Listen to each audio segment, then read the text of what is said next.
अस्सलाम वालेकुम। आज का हमारा टॉपिक है गैसियस एक्सचेंज इन प्लांट्स। पौधों में गैसों का तबादला। सबसे अहम बात पौधों में गैसियस एक्सचेंज के बारे में कि इनमें कोई भी स्पेसिफिक ऑर्गन्स या सिस्टम मौजूद नहीं होता, जैसा कि हम इंसानों में मुकम्मल रेस्पिरेटरी सिस्टम मौजूद होता है। पौधों में इस काम के लिए कोई भी ऑर्गन या सिस्टम स्पेसिफिक नहीं होता, बल्कि हर सेल जो है वो अपने तौर पे गैसेस एक्सचेंज कर रहा होता है। पौधों के मुख्तलिफ हिस्से मुख्तलिफ तरीक़ों से गैसेस एक्सचेंज करते हैं। सबसे पहले हम पढ़ेंगे लीव्स के बारे में और यंग स्टेम्स के बारे में। लीव्स और यंग स्टेम्स होते हैं, इनमें स्टोमेटा के ज़रिए से और जो सेल्स के दरमियान एयर स्पेसेस मौजूद होती हैं, इनके ज़रिए से गैसेस एक्सचेंज होता है। ये अपनी ऑक्सीजन और कार्बन डाइऑक्साइड का तबादला जो है वो स्टोमेटा के ज़रिए से या फिर एयर स्पेसेस के ज़रिए से जो सेल्स के दरमियान मौजूद होते हैं उनसे करते हैं।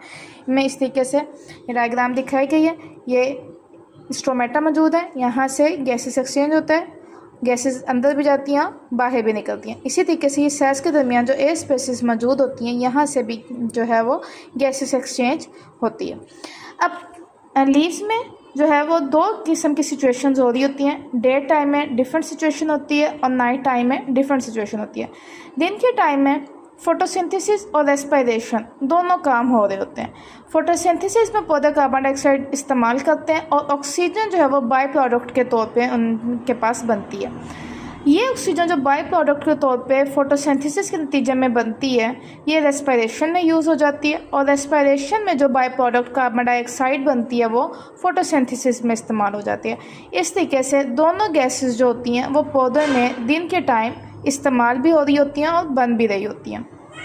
लेकिन रात के टाइम में सिचुएशन डिफरेंट होती है, क्योंकि रात में फोटोसिंथेसिस नहीं हो रही होती, तो ऑक्सीजन जो है वो रेस्पिरेशन जो है उसमें ऑक्सीजन यूज़ हो रही होती है, लेकिन कार्बन डाइऑक्साइड जो है वो इजाफी तौर पे मौजूद रहती है, वो यूटिलाइज़ नहीं हो रही होती। तो पौधे जो हैं वो रात के टाइम में कार्बन डाइऑक्साइड जो है वो स्टोमेटा के ज़रिए से खारिज करते हैं और ऑक्सीजन जो है वो एनवायरनमेंट से वो लेके रेस्पिरेशन का काम करते हैं। इसी तरीके से जो वुडी स्टेम्स हैं और मैच्योर रूट्स जो होती हैं, उनमें जो गैसेस का तबादला होता है वो लेंटिसेल्स के ज़रिए से होता है कि इनकी जो तना होता है मोटा, उनमें छोटे सुराख होते हैं, उन सुराखों को हम लेंटिसेल्स कहते हैं।